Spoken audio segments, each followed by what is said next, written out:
Bonjour à toutes et à tous et bienvenue dans Sans Détour, une émission placée sous le double signe du charme et des États-Unis avec Jody Peschel qui va venir s'installer à côté de moi. Jody est professeure d'anglais du côté des Sables d'Olonne. Ça, c'est sa vie d'aujourd'hui. Elle va nous en parler. Elle a une structure qui s'appelle les bilingues, où elle fait de l'apprentissage intensif de l'anglais pour les adultes et pour les enfants. Ça, c'est sa vie d'aujourd'hui. Hier, elle était professeure dans d'autres établissements et nous nous sommes connus dans ce cadre-là, c'était à La Roche-sur-Yon. Jody, vous l'avez connue, puisqu'il y a 7-8 ans, elle animait des émissions sur TD Vendée.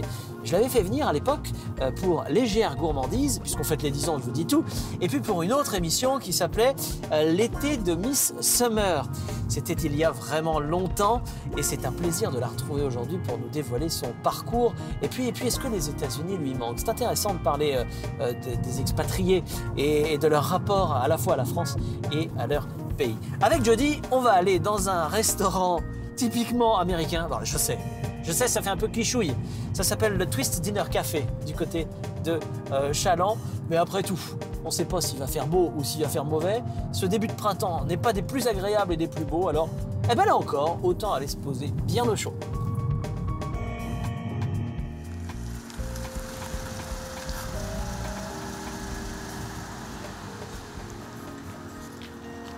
Hi, Jody. Hello. What a lovely day. I'm so glad to see you. It's beautiful. How are you? Fine, thanks. Good. On va faire cette émission en anglais, si vous êtes d'accord. Je plaisante, parce que je crois que j'en serais incapable aussi, même si en américain d'ailleurs. Oui, tout à fait, mais je pense que tu pourrais la faire. Oui, je sais, tu me l'as déjà dit. J'ai confiance en toi. On se connaît très bien avec Jody depuis longtemps. On a déjà fait un petit peu de télévision ensemble. Et d'ailleurs, quel est ton meilleur souvenir de télévision? T'en as un? Tu avais fait donc Légère Gourmandise et Miss Summer. Non, c'était Miss Summer. J'ai adoré Miss Summer. Ouais. J'ai adoré. J'ai appris plein de choses. Ouais. Et je ne sais pas si tu te rappelles, mais on avait fait une sur... je vais avoir du mal à me rappeler, mais c'était les petites marionnettes. Ah oui, Pollux. Exactement, et le manège que toi, tu enchanté. adorais. Voilà. Ah, j'adorais ça. Donc, on a pu jouer avec les petites marionnettes. J'ai pris plein de choses. Après, je suis rentrée et j'ai regardé les émissions de Pollux parce que je ne les connaissais pas. D'accord. Donc, voilà. Donc, tu n'as pas particulièrement peur de la caméra. Tu as vécu ça comme une expérience. Tu en as connu beaucoup, des expériences. Tu as travaillé dans différents domaines. Aujourd'hui, tu t'es mis à ton compte. Exact. Juste une question avant de monter dans la voiture. Le franchissement d'étape, je me mets à mon compte, je me décide moi-même. C'est facile à prendre comme décision? Tout est une question de rencontre. J'ai eu la chance de rencontrer quelqu'un, une femme qui est mon partenaire dans cette entreprise, que j'adore. Et non, on a fait ça comme un jeu, comme une aventure. On s'est dit, on verra si ça marche. Si ça marche très, très bien, mais sinon, tant pis, on aurait moins tenté. Donc, c'était une énorme surprise pour nous. Je me rappelle ça marche très bien. Ça marche merveilleusement bien. Et je me rappelle quand on a fait notre première porte ouverte, on disait, c'est pas grave si personne vient. Non, c'est pas grave de tout. Au moins, ça nous prépare ça prépare l'école. Donc, c'était une grande surprise quand on a vu une vingtaine, une trentaine de personnes qui s'en arrivaient. Après, c'était boule de neige. OK, ça s'appelle... comment ça s'appelle? Ça s'appelle les bilingues. Il y a deux parties de l'entreprise. The Children's Corner. The Children's Corner. Voilà. On parle de tout ça dans la voiture. OK, ça marche. Promenade.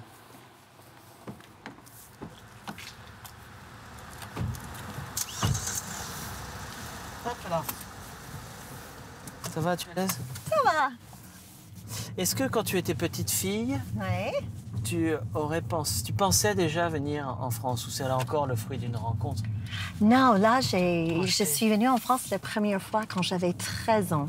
Oui. Et c'était un voyage pour lequel ma mère avait beaucoup économisé. Ah oui? Non, c'était... non, elle avait économisé pendant au moins 1 an. J'ai 2 frères et une sœur, donc c'était un effort énorme pour elle. Ouais. Et voilà, donc je suis venue en France pour la première fois à 13 ans. Pendant combien de temps? À Paris pour faire le tour? C'était à Paris et c'était pendant 2 semaines. Et c'était la première fois que j'avais quitté l'Amérique. D'accord. Et tu n'es pas tombée spécialement amoureuse de la France à ce moment-là? Ah non, j'avais toujours adoré la France. D'accord. Non, j'ai toujours adoré ce pays. Et donc tu es revenue après pour tes études? Pas exactement. Si tu veux, je travaillais pour une université américaine et je faisais ce qui s'appelle du fundraising. Est-ce que tu connais du fundraising? Fundraising. Fundraising, c'est dans les universités américaines, on organise les fêtes ou les événements et on invite les chefs d'entreprise ou des personnes et eux, ils deviennent donateurs pour les programmes particuliers. Okay. Donc, en gros, je travaille pour une université et là, un des bénéfices quand tu travailles pour une université américaine, c'est que tu peux continuer à poursuivre tes études, mais gratuitement. D'accord. Et à un moment donné, ils ont dit, ben voilà, tu peux avoir un diplôme de plus si tu parlais que une langue moderne, pardon. Ouais. Je n'avais fait que le grec et le latin. Donc, ils ont dit, on a mis en place un échange à Clermont-Ferrand. Est-ce que ça t'intéresse? Donc, je suis allée pour moitié travailler et moitié étudier pendant 1 an. D'accord. OK. Et voilà. Ouais. Est-ce que, alors, en me renseignant sur toi, Oui. j'ai vu que tu étais originaire de Norman, Oklahoma, mais tu m'as dit que non en préparant cette émission. Ben non! En fait, Moi, je je me suis suis la trompée. Californie, mais c'est pas grave. C'est pas Et grave. Californie. Ben, je suis venue, ben, je suis née à Los Angeles. J'ai vécu là-bas jusqu'à l'âge de 6-7 ans. Rêve américain. Ben, a priori, mais j'ai pas tellement de souvenirs. Ah oui, c'est un d'accord. peu comme nos enfants. Qu'est-ce qu'ils ça. vont se rappeler de 6 à 7 ans? D'accord. Donc voilà, donc après, donc ma famille, ils avaient des chimpanzés. Ils apprenaient le langage des signes aux chimpanzés. Et là, c'est attends, beaucoup... Oui, C'est vrai? c'est vrai. Donc moi, j'ai grandi avec les chimpanzés. Pour le vrai. Je savais pas du tout. Tu savais pas? Pourtant, on se connaît bien. Pourtant, on se connaît, ça, non? Donc, tes parents étaient éleveurs de chimpanzés? Ben, si tu veux, ils scientifiques. étaient scientifiques. Voilà, mon beau-père était chercheur et ma mère, elle est psychologue de formation. Ouais. Et là, au début, il y avait l'Institute of Primate Studies. Mais il y a un truc un peu étrange chez les chimpanzés, ou pas si étrange que ça, mais un chimpanzé, un bébé chimpanzé, il ne peut pas régler la température de son corps. Oui. Donc, il va tenir à la poitrine de sa maman et c'est la chaleur de la poitrine de la maman qui va chauffer le bébé. Mais il y a les mamans qui disent, ben voilà, moi, j'ai pas tellement envie d'avoir un bébé, donc elle va poser le bébé par terre. Et soit il y a un autre qui va le prendre. Dans le cas où ils ne les prenaient pas, ben, mes parents, ils les prenaient. Et ils les mettaient à la maison. Et Oui. nous, on mettait les salopettes et on se promenait avec les bébés chimpanzés chez nous. Mais, Et voilà. mais c'était leur métier. C'était leur métier, en effet. D'accord. Et l'objectif scientifique, c'était lequel? C'était de comprendre l'animal? C'était Oui, ou alors c'était simplement comportemental. C'était comportemental. D'accord, très bien. Donc voilà. Et donc alors Los Angeles, puis Norman. Exactement parce que personne ne veut habiter en Oklahoma. Donc le terrain, parce que c'est le fin fond de nulle C'est part. l'Arkansas. Donc c'est avant, quand tu regardes les cartes anciennes de l'Amérique, ils ont cru que c'était le désert. C'était le dernier territoire qui était donné gratuitement. D'accord. Donc, voilà, donc personne ne veut vivre en Oklahoma, donc tu peux avoir les terrains pour un prix, à cette époque-là, pour les prix assez raisonnables. Et c'était ça un peu l'objectif, c'était d'avoir plus d'espace.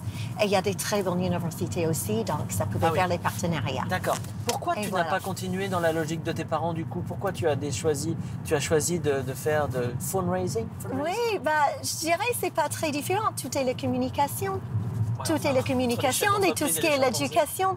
Je veux dire, quand tu fais du fundraising, ben, ça te donne l'occasion de rencontrer les gens extraordinaires et leur convaincre de faire les choses bien. Qu'est-ce qui te reste? Alors, tu as l'accent américain. Tu De as quoi encore... est-ce que tu parles? J'ai l'accent américaine, moi? Non, pas du tout. À peine. Non, mais t'as un vrai... Enfin, je l'ai appelé, il est pas quand même bien, mais il est bien. Et qu'est-ce qui te reste d'autre dans le tempérament américain? Enfin, j'imagine tout. J'imagine tout. Franchement, je suis tellement américaine, c'est fou. Ah, c'est pas faux. Oui. Non, je crois que... Voilà, on va dire à l'inverse. Qu'est-ce que tu as attrapé de français que tu n'avais pas au départ dans la mentalité, dans la manière de fonctionner? L'appréciation du temps. Les Français savent prendre leur temps de savourer un moment, de prendre le temps de réfléchir, de prendre du temps, même d'être inactive. Aux États-Unis, on est actif tout le temps. Ouais. On est toujours en train de créer. Par exemple, en français, vous utilisez 2 mots. Vous avez pensé et réfléchir. Nous, on a un vocabulaire, un nombre de mots qui est beaucoup plus riche. Cela dit, on ne différencie pas dans notre langage quotidien entre penser et réfléchir. Quand tu suis l'actualité, qu'un drame se passe aux États-Unis ou ailleurs, tu es raisonnablement affectée ou affectée comme une Américaine? Raisonnablement affecté. Ouais. Je ne crois pas que ça c'est à cause du distance ni du pays, mais plutôt de mon âge et de l'expérience de la philosophie qu'on peut avoir sur la vie. Pourtant, 28 ans. Exactement, Tu es oui, jeune. un bébé, mais vraiment une bébé. J'adore faire cette blague idiote. Oui, ben ça va. Ça va me flatter et je le garde. C'est vrai, oui, je le garde. Les femmes les gardent en général. Oui, on est assez simpliste pour les choses comme ça. Heureusement, on est plus sophistiqués pour d'autres. Ça marche encore. Alors, je t'explique où nous allons. En fait, on arrive à Chaland. Ouais. Et on va... je vais faire un truc que je fais jamais. Je prends mes petites notes pour pas oublier. On va tu vas trouver que c'est cliché. Hein. On y va. C'est un cliché. C'est un super cliché. On va dans un restaurant typiquement américain. Et un restaurant américain. Twist Dinner Café. Ça s'appelle. Donc voilà, je n'y suis pas allée. J'ai fait des recherches sur Internet. Peut-être que tu pourras commander des frites, des vraies frites américaines. En même temps, à l'heure où on est, je pense que le service est un peu terminé. Hein. Non, ça, je pense que tu pourras commander un cola. Un Coca-Cola, un truc comme ça, mais voilà. Donc on va là parce que on va se promener. Tu vas me dire ce qu'il y a d'américain là-bas ou ce qu'il y a de cliché. Mais en fait, je pense que tout va être cliché, c'est horrible, mais on les remercie quand même infiniment de nous avoir reçus. On écoute la musique, tu m'expliques pourquoi tu as choisi ça. Il y a un peu de tout. Donc c'est un mix que j'écoute dans ma voiture. Ouais. Donc tu entendras un peu de tout. Tout est en anglais. Ouais. Donc c'est vrai que j'écoute. De la musique en anglais. Il y a plusieurs chansons peut-être françaises que j'écoute, mais pas beaucoup. Ça va être les anciennes de Georges Brassens, les choses comme ça, mais non. Et toi, tu es plutôt musique française? C'est moi qui pose des questions. Oui, mais moi, je me posais des questions aussi. Moi, j'ai fait des études de journalisme. Moi, je me posais des questions. Tu avais des études de journalisme? Oui, et ça, tu savais déjà. Mais peut-être tu as oublié, tu interviews tellement de personnes. Ouais. On en reparlera tout à l'heure. Et moi, si je peux te dire, le chanteur que j'aime par-dessus tout, c'est Jacques Brel. Voilà.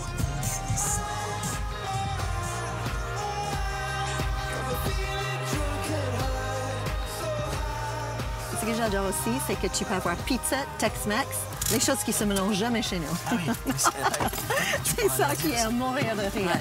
Mais je ne veux pas l'insulter non plus. Non, mais bien sûr. Parce que ça, c'est quand même assez triste. C'est impressionnant, Hervé. Ça, alors? C'est drôle. C'est quoi, elle se coiffe? Ah non, elle se peigne. Non. J'ai cru que c'était des ciseaux au départ. Bon alors, que penses-tu de cet établissement? Écoute, ça fait années 13 années 50, exactement. Donc ça, c'est une époque que je ne connaissais pas. Oui. Mais non, j'adore, ça me fait rire. C'est un peu pour nous, pour nous Français, c'est complètement américain. Oui. Pour vous les Américains, il y a un peu de cliché. Je dirais, c'est un peu comme dans le film, dans le movie Grease ou d'autres choses. C'est exactement comme Grease. Donc, c'est pas quelque chose que je connais, mais il y a les restaurants un peu comme ça aussi aux États-Unis, mais qui sont les répliques des années 50. Tout à l'heure, dans la voiture, tu me disais, alors malheureusement, on n'aura pas de frites, mais les frites américaines, c'est quand même bien meilleur que les frites françaises? Ah non, tous les frites sont bons. C'est vrai, ah oui, non, mais tous les frites sont bonnes. J'adore les frites. Je suis végétarienne, mais j'adore les frites. Il n'y a pas de rapport entre les frites et le fait d'être végétarienne, mais... Est-ce qu'il y a des choses américaines, de la nourriture américaine qui te manquent? Oh, c'est clair. Quoi? Les pancakes. Donuts, c'est un truc rond. Ah oui, plein de craquis. Ah oui. Donuts. Onion rings. Onion rings. Ah oui, ça, c'est les oignons. Onion rings. They're going to have onion rings. Ils doivent en avoir. Voilà, tu vois, donc il y a onion rings. D'accord. Ça, on en trouve en France de plus en plus. Mais pas beaucoup quand même. Moi, j'en trouve pas souvent. Et puis les desserts, c'est souvent derrière, donc voilà. Bon, et on regardera le menu après. On mangera après, en fait. On va rester ici pour déjeuner, d'accord, dans la foulée. Parlez-moi de ton école. The World Lab. Pourquoi d'abord ça s'appelle The World Lab? Ça, c'est pour les adultes. Voilà, parce que c'est un laboratoire où on joue avec les mots. Ouais. Donc, c'est en gros ça. Nous, on est parti sur le principe qu'anglais doit être enseigné autrement. Oui. Je sais que tu tiens énormément. Non, mais c'est clair. C'est ce qui est le plus important pour moi. Que les Français, c'est n'importe quoi. Je dirais pas ça, mais je dirais que ce n'est pas ce qui est le plus fonctionnel. Les professeurs travaillent avec les contraintes et ils enseignent l'anglais comme une matière parce qu'il y a une obligation. Ouais.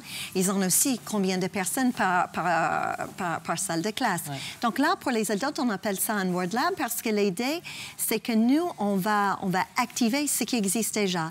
Chaque personne qui vient chez nous et chaque Français, vous avez une base d'anglais. Ouais. Ce qui compte pour nous, c'est d'essayer de le réactiver, de faire en sorte que vous pouvez vous exprimer avec le langage, avec les mots que vous avez. Après, on peaufine. On a beaucoup de théories, c'est bien, parfait, très bien, mais que faute de pratique, on a enfoui tous ces éléments-là et pour les ressortir au quotidien et dans l'ordinaire, on n'y arrive plus. Et ça, pour quelqu'un qui apprend une langue, on est toujours content quand quelqu'un nous donne un manuel, qui nous donne un livret, qu'on doit faire les exercices. Mais malheureusement, le fait de parler une langue, ça ne vient pas de la même partie du cerveau. Donc, notre idée à nous, c'est... Vous êtes grande, vous voulez communiquer. On va essayer de communiquer avec le vocabulaire que vous avez. Et après, nous, on va voir à quel point il faut qu'on ajoute les choses. On sera aussi la salle de cours. Je veux dire, tout n'est pas limité à notre... Oui. Alors, tu m'as dit notamment une chose qui me semble extrêmement importante. Tu avais un de tes élèves qui a toujours besoin de bouger et tu disais, je lui fais des cours en marchant. Ah ben c'est clair, oui.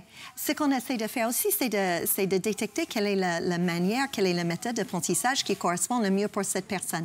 Donc, bien sûr, on apprend tous par la voie visuelle, par le canal auditif, par tout ce qui est kinesthésique. Mais nous, on cherche vraiment à trouver ce qui correspond le mieux pour les personnes. Ça, c'est pour le Word Lab. Et encore une fois, c'est un laboratoire. On expérimente, on se trompe, on dit des bêtises, on rigole beaucoup. Donc, c'est une autre manière de travailler l'anglais, vraiment. Exactement, oui, même dans tout ce qu'on fait. Donc ça, c'est pour le Word Lab. Et le Word Lab, c'est du coaching ou les petits groupes. Il n'y a jamais plus de 4 personnes. D'accord. Alors, on va continuer à en parler, puis on va parler des enfants aussi, parce qu'il y a The Children's Corner. The Children's Corner, exactly. You did your homework. On va se mettre au calme et on va parler des enfants maintenant. Avec plaisir. Parce que là, on a parlé des adultes, donc du coaching adapté, c'est ça, hein, grosso modo. Oui, on fait du coaching et des petits groupes de 4 personnes, les mini-groupes. Et pour les enfants? Alors, d'abord, il faut que tu boives ton Dr Pepper. Voilà, ça, c'est Dr Pepper. C'est typiquement américaine. Il y a autant de sucre que dans une Coca, mais voilà. Et ça, on ne trouve pas ça partout, hein, à mon avis. Non, on peut le retrouver, mais non, c'est pas si commun que ça. Le goût est assez particulier. Et normalement, je le bois pas, mais ça me fait penser chez moi. Ah, d'accord, et ça va tellement bien avec les cannes. Just a Coke. Just a Coke. Just a Coke. Just a Coke. Voilà, ça c'est typiquement américain aussi. Exactly. De toute façon, ça, moins tu l'as pas perdu, tu le retrouves partout en France. donc voilà. Alors parle-moi des enfants, dis-moi. Donc les enfants, on a 80 enfants à l'école. Donc, on commence à 12 mois. Non. 12 mois? 12 mois. On a beaucoup de chance. On a plusieurs pédiatres qui amènent leurs petits-enfants. Donc, ça fait une petite affaire de famille. Et après, dès qu'ils ont 18 ans, ils passent à la Word Lab. Mais jusque-là, c'est The Children's Corner. C'est pareil, c'est les tout petits groupes de 4 personnes. On les organise selon les âges. Et l'idée, c'est de leur faire oublier la langue. Donc, on va faire la cuisine, on va faire des peintures, on va jouer au baseball. Hier, on a joué au baseball. Mais l'idée, c'est que la langue soit quelque chose qu'ils utilisent. Selon nous, on croit vraiment dans le head, hands and heart. Donc, il y a le côté intellectuel, mais il y a le côté aussi que tu dois aimer, tu dois ressentir ce que tu fais. La personne globale. C'est l'éducation anglo-saxonne, ça. Exactement. Et tu dois faire les choses avec. Donc, ça passe partout. Oui, d'accord. D'où est-ce que vous avez attrapé ce concept-là? Comment vous l'avez travaillé? J'étais formée par tout ce qui est l'école Waldorf et j'étais formée par tout ce qui est... Waldorf, c'est les écoles Waldorf-Steiner. Et j'étais formée par tout ce qui était Montessori. Donc, l'idée qu'on avait, c'est comment est-ce qu'on peut mettre ça en place pour les langues.